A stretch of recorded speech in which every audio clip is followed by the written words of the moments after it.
बाबा गुरु घासीदास जयंती के 264वां जयंती के अवसर में मस्तूरी में सतनामी समाज कतिले भव्य रैली निकाली गई और रैली के माध्यम ले बाबा गुरु घासीदास के संदेश मनखे मनखे एक बरोबर ला सबो लोगन तक पहुंचाए गई और लोगन ला सत्य के मार्ग में चले के प्रेरणा भी दिया गई। ये रैली मस्तूरी ले प्रारंभ होकर 40 गांव ले गुजरत हुए कुटेला धाम में जाके समाप्त हुई।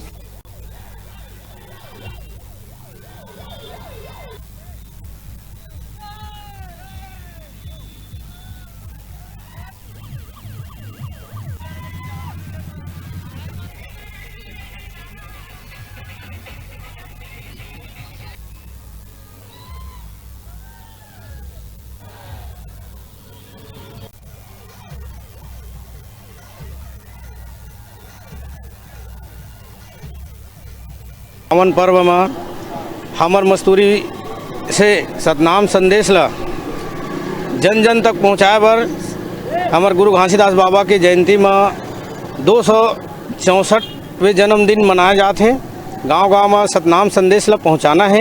बाबा जी के सत बताए रास्ता ला सत्य के मार्ग में चले बर हमर सतनामी समाज है हजारों के संख्या में मस्तूरी से हमन मोहतारा कोसमडी खुड़ू भाठा जयराम नगर भदौरा मस्तूरी किरारी दर्री घाट होते हुए यहाँ से रिश्दा पिंडरी यहाँ टिकारी कोहरौदा ऐसे होते हुए जात हमारे बाबा जी के संदेश ला गाँव गाँव तक पहुँचा जात है।